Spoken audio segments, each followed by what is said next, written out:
Hello friends, എല്ലാ മുത്തുമണീസിനും നമ്മുടെ സുമി മുഫാസ് മൻസിലോട്ട് ഹൃദയം നിറഞ്ഞ സ്വാഗതം. അപ്പം നാളെ വരാനിരിക്കുന്ന നമ്മുടെ കാറ്റത്തെ കിളിക്കൂട് സീരിയലിൻ്റെ പുതിയ വിശേഷങ്ങളിലോട്ട് ഏവർക്കും സ്വാഗതം. അപ്പം നമ്മുടെ നിധിയും സുധീഷും ഇനി എങ്ങനെയാണ് എന്താണ് എന്നുള്ളതൊക്കെ കണ്ട് തന്നെ അറിയാം അല്ലേ. അങ്ങനെ നമ്മുടെ നിധി ഡ്രൈവിംഗ് ഒക്കെ പഠിച്ച് നമ്മുടെ സുധീഷ് പഠിപ്പിക്കാൻ ചെന്ന് ഉരുട്ടിയിട്ട് വീണ് ആകെ കൈയും കാലും ഒക്കെ പൊട്ടി ഇടങ്ങേറായിട്ടിരിക്കുകയാണ്. അപ്പം സുഭാഷ് നല്ല വഴക്ക് കൊടുത്തുകൊണ്ടിരിക്കുകയാണ്. നികേഷ് പഠിപ്പിച്ചുകൊണ്ടിരുന്നതിൻ്റെ ഇടയിൽ എന്തിനാ സുധീഷ് നീ പോയെന്നൊക്കെ പറഞ്ഞ് ഒച്ചയെടുത്തുകൊണ്ടിരിക്കുക. അതൊന്നും പോരാഞ്ഞിട്ട് നമ്മുടെ ഭാസ്കരൻ്റെ കളിയാക്കൽ നമ്മുടെ സുധീഷിന്, എടാ ഞാൻ പറഞ്ഞതിൽ എന്തെങ്കിലും തെറ്റുണ്ടോ, അവൾ നിന്നെ ഒരു സഹോദരനായിട്ടാണ് കാണുന്നത്, ഒരു ഭർത്താവിൻ്റെ സ്ഥാനമൊന്നും അവൾ നിനക്ക് തന്നിട്ടില്ല എന്നൊക്കെ പറഞ്ഞു. ഇതെല്ലാം കൂടെ കേട്ടിട്ട് സുധീഷിന് അങ്ങോട്ട് സങ്കടവും ദേഷ്യവും ഒക്കെ വരെയാണ്. എന്ത് ചെയ്യണമെന്നറിയില്ല. അങ്ങനെ ഇരുന്ന സമയത്താണ് നമ്മുടെ ചാന്ദിനി വരെയാണ്. അങ്ങനെ ചാന്ദിനി വരെയാണ് വന്ന കണ്ടപ്പോഴത്തേക്ക് നമ്മുടെ സുഭാഷ്, ആഹാ ഇതാരാ, ഇതെന്താ ഇങ്ങോട്ടൊക്കെ എന്നൊക്കെയുള്ള രീതിയിൽ ചാന്ദിനീനെ സ്വീകരിച്ച് അകത്തോട്ടൊക്കെ ഇരുത്തേണ്. അപ്പോൾ ചാന്ദിനി ചാന്ദിനിക്ക് ഹിന്ദിയല്ലേ അറിയാവുള്ളൂ. അപ്പോൾ ചാന്ദിനി അവരുടെ അടുത്തൊക്കെ പറയണം, അതായത് അവിനാശ് ഈ അടുത്തൊരു കട വരെ പോയിക്കുകയാണ്, അപ്പോൾ അതുവരെ എന്നെ ഇവിടെ നിൽക്കാൻ പറഞ്ഞു, തിരിച്ചു വരുമ്പോൾ എന്നെയും കൂട്ടിക്കൊണ്ട് പോകുമെന്ന് പറഞ്ഞു. അപ്പം നിധിക്കും നികേഷിനും ഹരീഷിനൊന്നും ഹിന്ദി അത്ര വശമില്ല, പക്ഷേ സുധീഷിന് കുറച്ചൊക്കെ അറിയാം കേട്ടോ. അപ്പോൾ സുധീഷ് മനസ്സിലാക്കിയ ആ ഒരു ഇതിൽ വെച്ചിട്ട് അതിൻ്റെ മലയാളം എവർക്കൊക്കെ പറഞ്ഞു കൊടുക്കുകയാണ്, നികേഷിനും നിധിക്കും ഒക്കെ. ഇങ്ങനെ അവളുടെ അവിനാശി ഇങ്ങനെ കടയിൽ എന്തോ പോയിക്കാണ് സാധനം മേടിക്കുക, അപ്പോൾ അതുവരെ ഇവിടെ നിൽക്കാൻ പറഞ്ഞു എന്ന്, അങ്ങനെ വന്നതാണെന്ന്. അപ്പം സുധീഷ് അവരുടെയൊക്കെ മുന്നിൽ കുറച്ച് ഹിന്ദിയൊക്കെ അറിയുള്ളൂ, എങ്കിലും വലിയ ആളായിട്ട് ഷൈൻ ചെയ്തൊക്കെ നിൽക്കുകയാണ് കേട്ടോ. അപ്പോൾ അത് കഴിഞ്ഞ് കുറേ കഴിഞ്ഞപ്പോഴത്തേക്ക് സുഭാഷ് വന്ന് ചായയൊക്കെ കൊടുക്കുന്നുണ്ട്, ഇരിക്കാനൊക്കെ പറഞ്ഞ് ചായയൊക്കെ കൊടുക്കണം. ആ സമയത്താണ് നമ്മുടെ ഹീറോ വരെയുടെ ധാര നമ്മുടെ ഭാസ്കരൻ വരെയാണ്. അപ്പോൾ ഭാസ്കരൻ വന്നിട്ട് ഭാസ്കരനെയൊക്കെ പരിചയപ്പെടുത്തി കൊടുത്തു കേട്ടോ സുഭാഷ് ഇതെൻ്റെ അനുജന്മാരാണ്, ഇത് സുധീഷിൻ്റെ വൈഫാണ്. ആ സുധീഷിൻ്റെ സുധീഷിനെ നേരത്തെ കൂട്ടി ചാന്ദിനി പരിചയപ്പെട്ടതാണ്. അപ്പോൾ ഹരീഷിനെയും നികേഷിനെയും ഭാസ്കറിനെയാണ് സുഭാഷ് കൂടുതലായിട്ട് പരിചയപ്പെടുത്തി കൊടുക്കണം. അങ്ങനെ ചാന്ദിനി എല്ലാവരെയും പരിചയപ്പെട്ടു. അപ്പം നമ്മുടെ ഭാസ്കരൻ അങ്ങോട്ട് ലാൻഡ് ചെയ്ത് കഴിഞ്ഞതും ഭാസ്കരൻ മോളെ സുഖമാണെന്നൊക്കെ ചോദിക്കണം. അപ്പോഴേക്കും അതിൻ്റെ മറുപടിയായിട്ട് അവൾ ഹിന്ദിയിലാണ് മറുപടി പറഞ്ഞത്.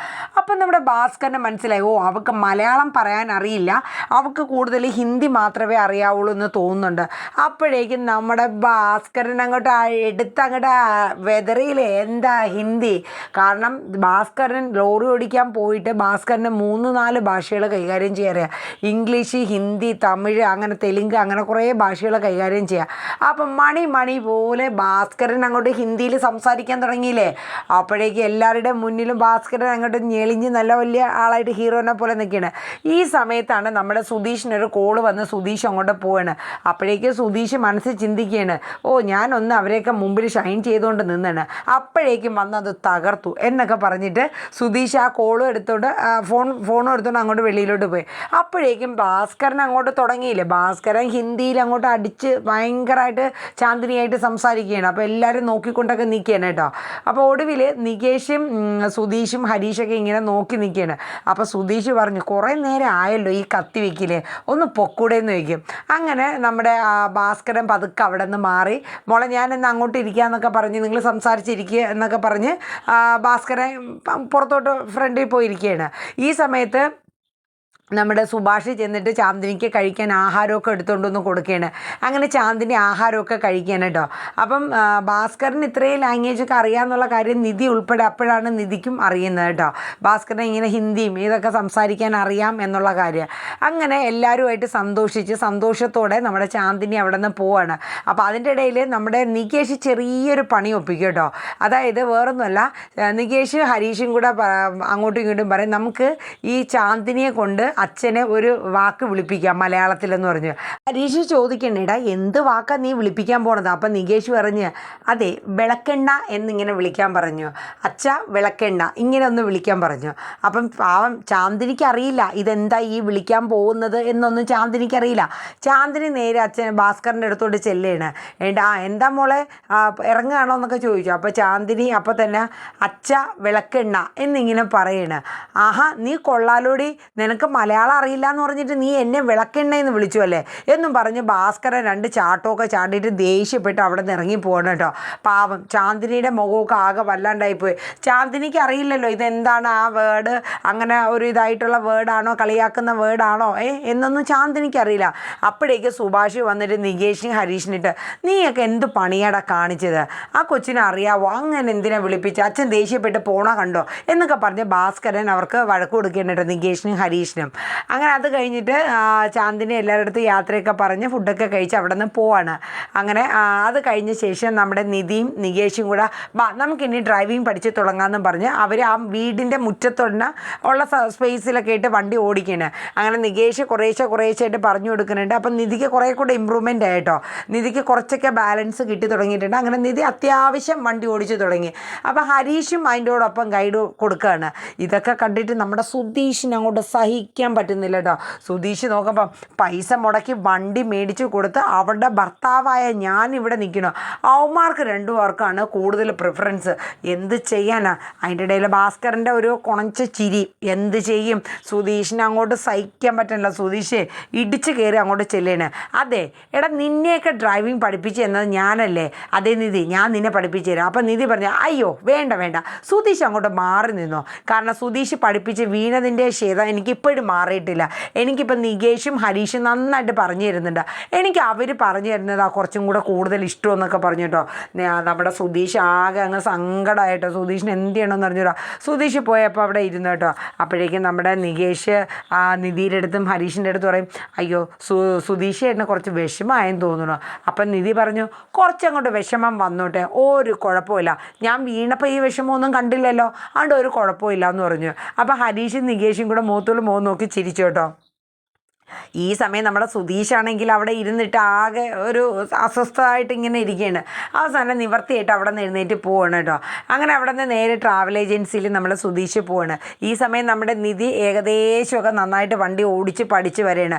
കാരണം ഇനി മുറ്റത്തിട്ട് ഓടിച്ച് കഴിഞ്ഞാൽ കുറേശ്ശെ ആളൊഴിഞ്ഞ റോഡ് നോക്കി റോഡിലോട്ട് ഇറങ്ങാമല്ലോ. അപ്പം ഹരീഷ് നന്നായിട്ട് പറഞ്ഞു കൊടുക്കുന്നുണ്ട്. അതനുസരിച്ച് നിധിക്ക് മനസ്സിലാവുന്നതുകൊണ്ട് നിധി അതനുസരിച്ച് വണ്ടി ഓടിക്കാനും ശ്രമിക്കുന്നുണ്ട് കേട്ടോ. അങ്ങനെ നമ്മുടെ സുധീഷ് ട്രാവൽ ഏജൻസിയിലോട്ട് ചെല്ലുകയാണ്. അങ്ങനെ അവിടെ ചെന്ന് കഴിഞ്ഞപ്പോഴേക്കും സുധീഷ് ഓടിക്കുന്ന വണ്ടി സുധീഷിൻ്റെ വേറൊരു ഫ്രണ്ട് വന്നിട്ട് ആ വണ്ടി എടുക്കുകയാണ്. അപ്പോൾ സുധീഷ് ചോദിക്കും അല്ല ഇത് നീ എന്തിനാ എൻ്റെ വണ്ടി എടുത്തുകൊണ്ട് എങ്ങോട്ട് പോകണതാ? അതെ നീ ഓടിക്കുന്ന സ്ഥിരമുള്ള ഓട്ടോ ഞാനാ ഇന്ന് പോകണമെന്ന് പറയും. അയ്യോ അതെന്താ നീ പോണത്, ഞാൻ പോവാലോ? അതൊന്നും എനിക്ക് അറിഞ്ഞില്ല, മുതലാളി പറഞ്ഞു എടുത്തുകൊണ്ട് പോകാൻ, അയാളെ പോയി പിക്ക് ചെയ്യാനായിട്ട് പോകണമെന്ന് പറഞ്ഞ് പോയി. സുധീഷിന് ആകെ വല്ലാത്തൊരു വിഷമമായിപ്പോയി. എടാ നിനക്ക് ലൈസൻസ് ഒന്നും ഇല്ലല്ലോ, അതുകൊണ്ടാണ് എൻ്റെ അടുത്ത് പോയി ഈ ഓട്ടം പോകാൻ പറഞ്ഞത്. നീ സ്ഥിരം പോണ ഓട്ടോ ആണെന്ന് എനിക്കറിയാം, പക്ഷേ നിനക്ക് ലൈസൻസ് ഇല്ലാത്തതുകൊണ്ടാണ് തോമസ് ഏട്ടൻ എൻ്റെ അടുത്ത് പോകാൻ പറഞ്ഞതെന്ന് പറഞ്ഞിട്ട് അവൻ ആ വണ്ടി എടുത്തുകൊണ്ട് സുധീഷിൻ്റെ ഫ്രണ്ട് ആ വണ്ടി എടുത്തുകൊണ്ട് പോവുകയാണ്. സുധീഷിന് ആകെ സങ്കടം. അങ്ങനെ സുധീഷ് തോമസ് ഏട്ടനെ കാണാൻ വേണ്ടിയിട്ട് അകത്തോട്ട് പോയപ്പം ട്രാവൽ ഏജൻസിയിലെ സ്റ്റാഫ് ചോദിച്ചു എങ്ങോട്ടാണ് പോകണം. അപ്പോൾ പറഞ്ഞു എനിക്ക് തോമസ് ഏട്ടനെ കാണണമെന്ന് പറഞ്ഞു. അങ്ങനെ സുധീഷ് അകത്തോട്ട് ചെല്ലുമ്പോൾ തോമസ് ഏട്ടൻ അവിടെയുള്ള 1-2 സ്റ്റാഫിന് എന്തൊക്കെ കാര്യങ്ങൾ പറഞ്ഞ് മനസ്സിലാക്കി കൊടുക്കുകയാണ് കേട്ടോ. ഈ സമയം സുധീഷ് ചെന്നിട്ട് പറഞ്ഞു തോമസ് ഏട്ടൻ എന്ത് പണിയാണ് കാണിച്ചത്, എന്തുവാടാ എന്ന് ചോദിച്ചു തോമസ് ഏട്ടൻ. അപ്പോൾ സുധീഷ് പറഞ്ഞു അതെ ഞാൻ സ്ഥിരമായിട്ട് പോണ ഓട്ടോ അല്ലേ, അതെന്തിനാ അവനെ വിട്ടേന്നും പറഞ്ഞുകൊണ്ട് അങ്ങോട്ട് ഒച്ച എടുക്കണം. അപ്പോൾ തോമസ് ഏട്ടൻ പറഞ്ഞു എടാ നിനക്ക് 1 മാസത്തേക്ക് നിൻ്റെ കയ്യിൽ ലൈസൻസ് ഇല്ല, പിന്നെ എങ്ങനെ നീ വണ്ടി ഓടിക്കണമെന്ന് ചോദിച്ചു. അതിപ്പോൾ ലൈസൻസ് ഇല്ല എന്ന് തോമസ് ഏട്ടൻ എനിക്ക് മാത്രമോ അല്ലെങ്കിൽ നമുക്ക് മാത്രമല്ലേ അറിയുള്ളൂ. എടാ നീ എന്തൊക്കെയാണ് പറയണേ, പോലീസ് അങ്ങനെ വണ്ടി പിടിച്ചു കഴിഞ്ഞാലേ നിനക്ക് കുഴപ്പമൊന്നുമില്ല, വണ്ടി എൻ്റെതാ, നീ മിണ്ടാതിരിക്കുമെന്ന് പറഞ്ഞുകൊണ്ട് തോമസ് ഏട്ടൻ പറയണേ. എൻ്റെ പൊന്നു തോമസ് ഏട്ടാ പ്ലീസ്, ഞാൻ ഈ 1 മാസം വരെ വണ്ടി ഓടിക്കാണ്ട് എങ്ങനെ ഇരിക്കണം, ഒന്ന് അഡ്ജസ്റ്റ് ചെയ്ത് തോമസ് ഏട്ടാ എന്നൊക്കെ പറഞ്ഞുകൊണ്ട് സുധീഷ് കിടന്ന് ഇങ്ങനെ ആക്കിയാണ്. തോമസ് ഏട്ടൻ ഒന്ന് വന്നേ നമുക്കൊന്ന് പുറത്ത് കറങ്ങിയിട്ട് വരാമെന്ന് പറയും. സുധീഷ് പതുക്കെ തോമസ് ഏട്ടനെ ഒന്ന് കുപ്പിയിലാക്കാൻ വേണ്ടിയിട്ട് പോവാണ്. 2 ബിയറൊക്കെ വാങ്ങിച്ചു കൊടുത്താൽ തോമസ് ഏട്ടൻ വീട്ടിൽ വീഴുമല്ലോ. അങ്ങനെ നമ്മുടെ സുധീഷ് തോമസ് ഏട്ടനെയും കൊണ്ട് പതുക്കെ പോവാണ് കേട്ടോ. അപ്പോൾ തോമസ് ഏട്ടൻ മനസ്സിലായി ബാറിലേക്കായിരിക്കുമെന്ന്. അങ്ങനെ അവർ 2 പേരും കൂടെ ബാറിലോട്ടൊക്കെ പോയി. അങ്ങനെ സുധീഷ് ബിയറൊക്കെ ഓർഡർ ചെയ്ത് ബിയറൊക്കെ കുടിച്ചുകൊണ്ടിരിക്കുകയാണ്. ഈ സമയത്ത് നമ്മുടെ സുധീഷ് തോമസ് ഏട്ടൻ്റെ അടുത്ത് കാര്യങ്ങളൊക്കെ പറയണേ, തൻ്റെ കുടുംബവും അല്ലെങ്കിൽ തൻ്റെ ഭാര്യ നിധിയെക്കുറിച്ചും താൻ എങ്ങനെയാണ് വിവാഹം കഴിച്ചതെന്നും താൻ എത്രത്തോളമാണ് അവളെ സ്നേഹിക്കുന്നതെന്നൊക്കെ ഉള്ള കഥകളൊക്കെ പറയണം കേട്ടോ. അപ്പോൾ തോമസ് ഏട്ടൻ ചോദിക്കുകയാണ് അപ്പോൾ നിങ്ങൾ ഇത്രയും നാളും കല്യാണം കഴിഞ്ഞുവെങ്കിലും ഭാര്യ ഭർത്താവായിട്ടൊന്നും ജീവിച്ചിട്ടില്ല? അപ്പോൾ സുധീഷ് പറഞ്ഞു ഇല്ല തോമസ് ഏട്ടാ, അവൾ എന്നെ ഒരു സഹോദരനായിട്ടാണ് കാണുന്നത്. അപ്പോൾ തോമസ് ഏട്ടൻ പറഞ്ഞു നിങ്ങൾ തമ്മിൽ ഇന്നുവരെ കഴിഞ്ഞിട്ടില്ല, ഇങ്ങനൊരു സാഹചര്യം സാഹചര്യത്തിൽ കല്യാണം കഴിച്ചതുകൊണ്ട് അവൾ നിന്നെ ഭർത്താവായിട്ട് അംഗീകരിച്ചിട്ടില്ല, അതാണ് കാരണമെന്ന് പറഞ്ഞു. സുധീഷിന് ഈ സമയം ഇതൊക്കെ പറയുമ്പോഴും സങ്കടമാണ്. അപ്പോഴും ഭാസ്കരൻ പറഞ്ഞ കാര്യങ്ങളും ഇങ്ങനെ സുധീഷ് ഇങ്ങനെ മനസ്സിലിട്ട് ഓർക്കുകയാണ്.